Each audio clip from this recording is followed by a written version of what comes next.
Hey everyone, Yoyston here, and I hope you all are doing well. Wherever you are in Middle-earth, I am joined once more by the Merry to my Pippin. Ryan, how you doing, man? I'm ready to rumble. Let's get this going. You sure Let's you're get Pippin? it. Oh, dude. Yeah. All right. You're just... I was going to say, you're more competent than I am, so that's fair. We'll see about that, but... So we've got a new Rings of Power Season 2. This is the official trailer, but at the same time, it's like the third trailer for the season, so... I think it's Yeah, it is the third trailer, but I mean, it's like the last big one, I assume. Yeah.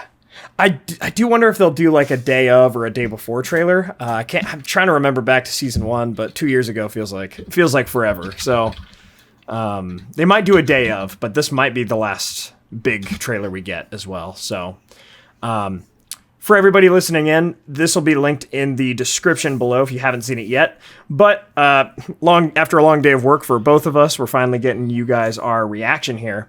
So I was able to watch it when I was on planning period at work. So sure. I've kind of had all day to be thinking about it. Just like the Comic-Con trailer, overall, I think this was pretty solid. A couple concerns and stuff, but I mean, if this is how Season 2 is going to be, I think Season 2 is going to be a lot more solid than Season 1. Just kind of as an overall thought. Ryan, what do you think? I mean, I try not to read too much in the trailers, good or bad. You know, longtime viewers will remember me talking a lot of smack about trailers, but, you know, trying to reserve some positive feelings for the original show. But it is nice to see something that I agree with you. I think it's a lot more well-made than some of the older trailers, especially for like Season 1. I remember very much disliking the way that those were shot and framed. Yeah. Like, I remember it kind of felt... I haven't found a more descriptive word for it, but generic in a sense. The first trailer, the Super Bowl trailer we got in 2022, it felt generically fantasy to me. It doesn't feel that way anymore. It feels like it's Lord of the Rings, at least in parts. It definitely feels a lot more dramatic, I think, specifically with, and you know, just getting into it a little bit.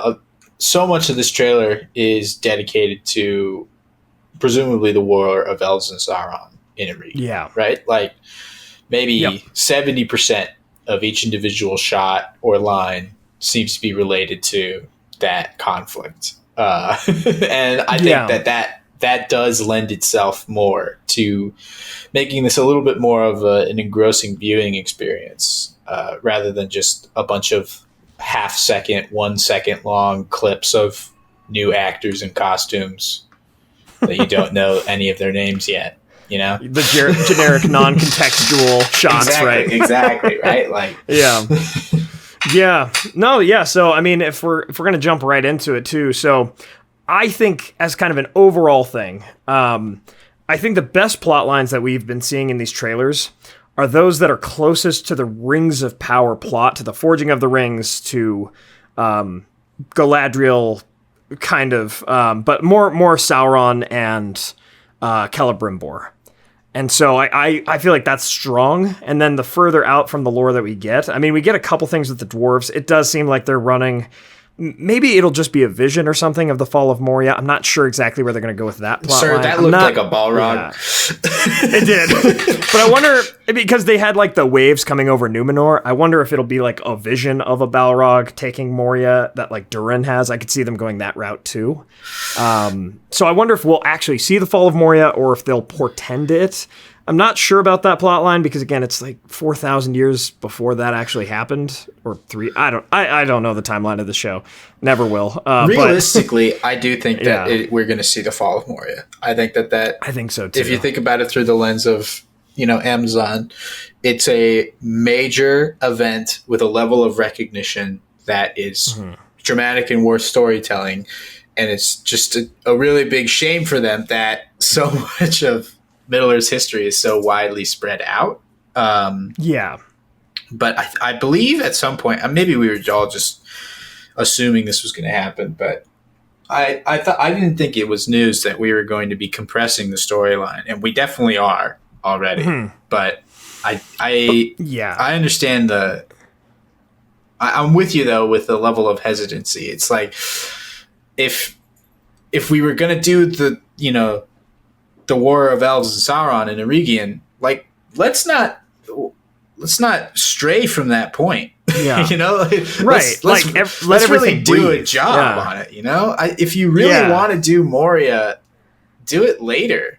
I don't know why we need to have, and this is just like kind of a modern day show thing, in my opinion, where it's like everything needs to happen all at once across the whole, like the whole show, across the whole world. I think it's a Game of Thrones thing where it's like Game of Thrones came out and you had so many unconnected characters and storylines, and all of them were like kind of crazy at the same time. But the only reason that was possible is because George spent like 30 years planning out the book, and then the show was using his storyline. So, I mean, compression, whether of time or space, really can take like a couple different forms, right?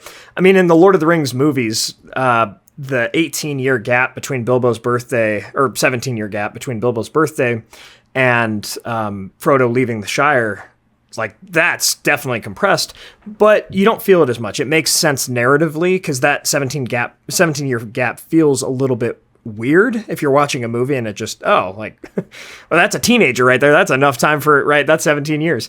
But a 2,000 year gap, especially when, again, you're compressing the narratives as well and you're not giving them time to breathe. I mean, that's actually quite a bit. That's like us saying, oh yeah, like everything going on in the world today, but then also like the ancient Roman Empire is still a thing. Like that's time compression. It's like when you actually apply 2,000 years of time compression to real life, like that's a lot of change. And so I feel like you can totally apply that to a story and have that, I don't know, feel weird too. So they need to be careful about that. Cause again, if the fall of Numenor is happening at the same time as like the War of the Elves and Sauron, well, the War of the Elves and Sauron was a prelude to the fall of Numenor because the Numenorians first came into contact in a war sense with him during this war. So they have to be careful about that. But, kind of going in deeper. So even with the War of the Elves and Sauron plot, this trailer makes it seem like Sauron is clearly evil,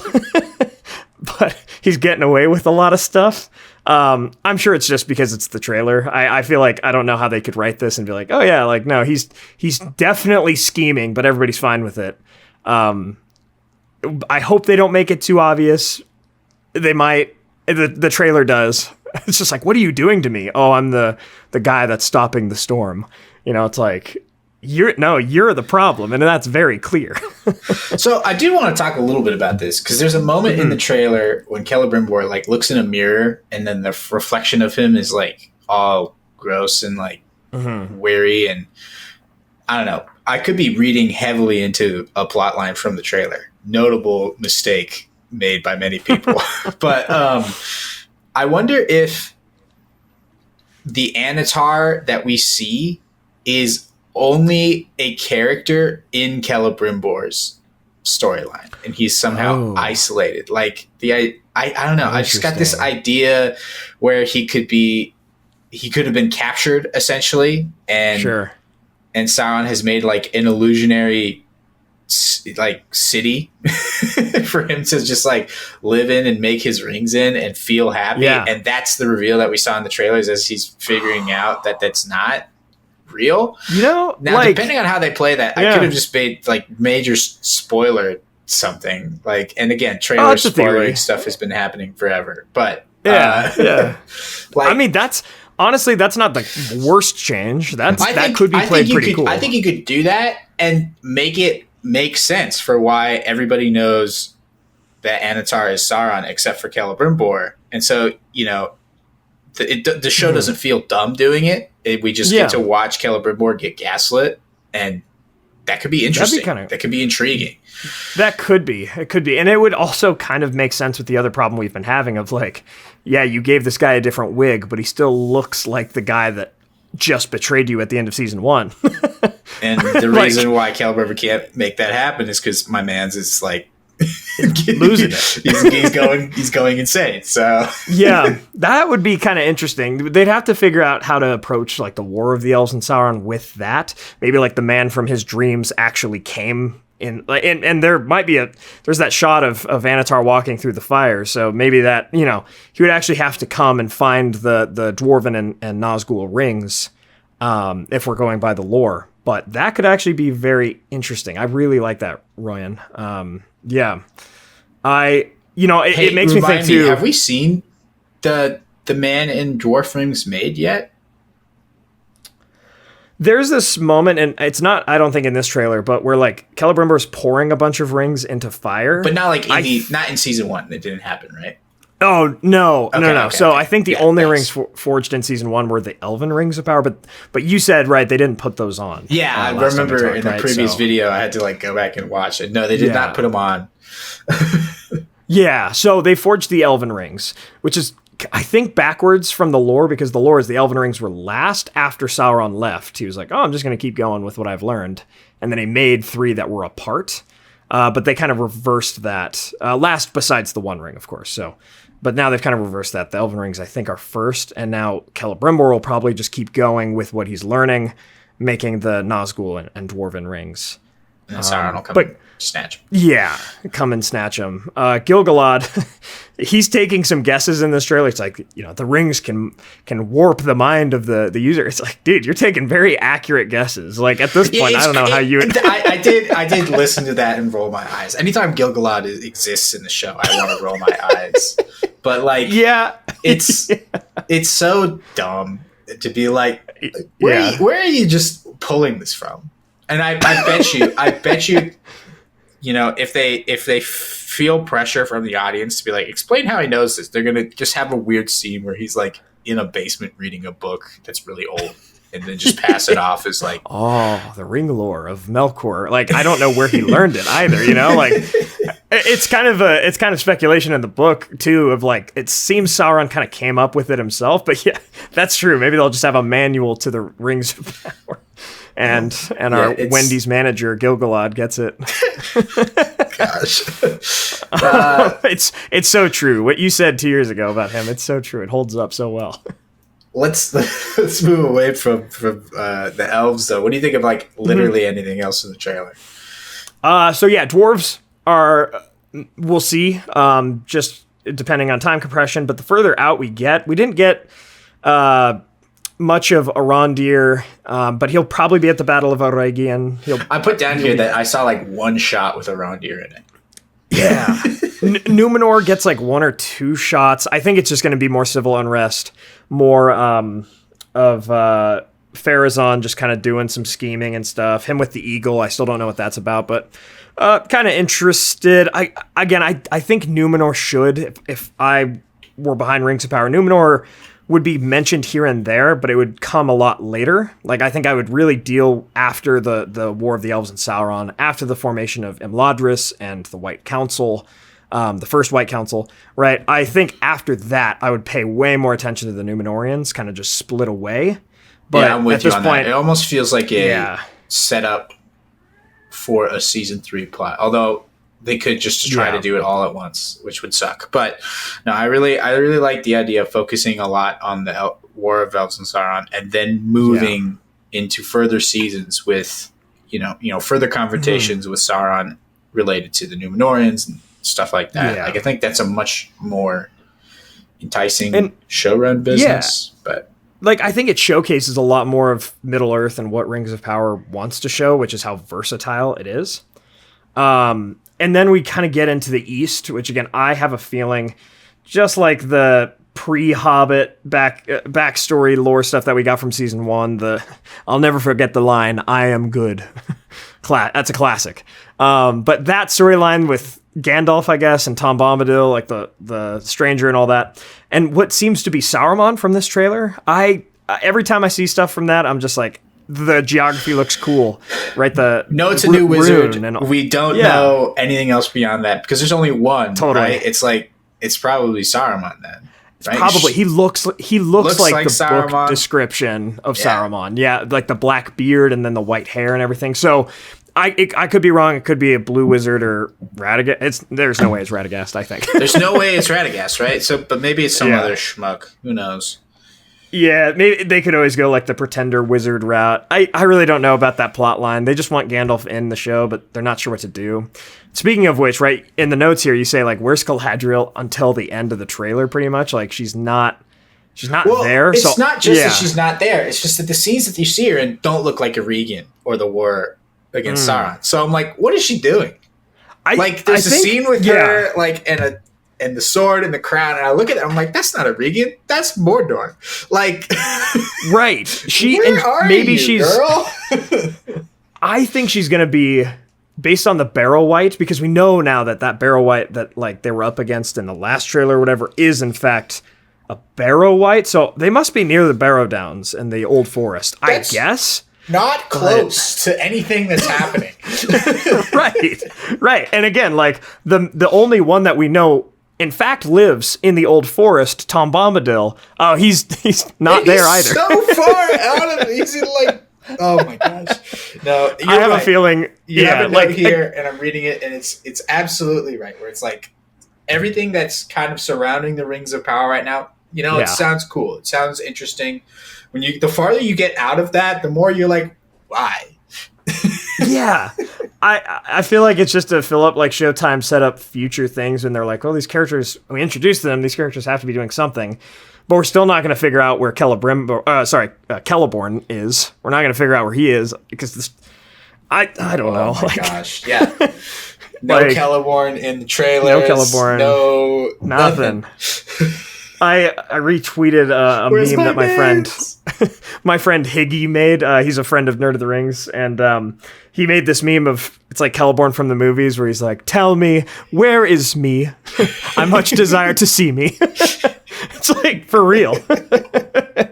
So yeah, I don't know. I think the further out that we get from that locus, which I think the locus of season 2 will be Eregion and the Rings of Power. So actually, like, here, if I had to make a bet, I actually think season 2 will be better than season 1. I think they've learned from a couple mistakes, and I think that they're honing in on what they know people want to see, like the meat. Season 1, what kind of made that suck too was like it was so much setup, and then they followed plot lines that they knew people liked. So now we're in the plot lines that, okay, people liked Celebrimbor, people liked the rings. Okay, like this is the meat of the Second Age. So hopefully they focus in.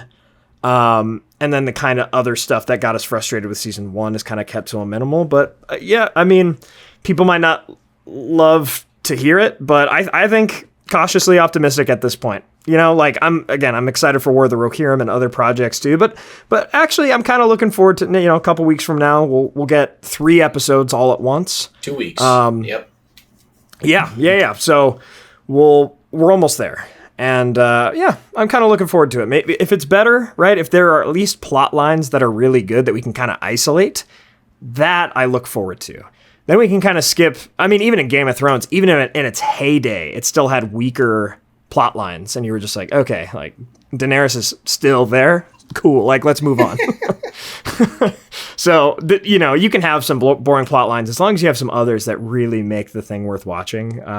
We'll see. I'm kind of looking forward to it.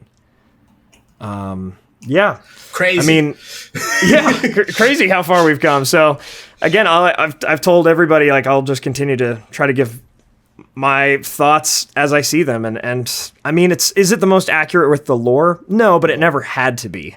It just had to make sense with its own internal writing and tell a story that we care about. And, based on these trailers, unless the marketing team is just really good, like, they have some good stuff in season 2 is what it looks like. So, yeah, looking forward to that. We'll have to see how it actually plays out, We're hopeful.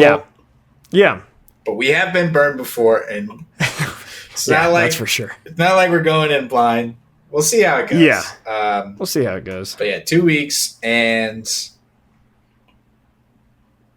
yeah, I mean, I think I echo your sentiment here, where the trailers look good, but even when the trailers look bad, I didn't sell the show on it or give up on the show on it. And now that the trailers are good, I'm still not gonna just completely commit to it. I'm just pleased that they're good, but they're not amazing. I'm not sitting here rewatching it 6 times going, "Oh, it's so rad." But also, I don't want to do that with any trailer. So I will say, if anybody's looking for just like a hype trailer that every once in a while I'll think about it and I'm just like, yeah, I gotta watch that again.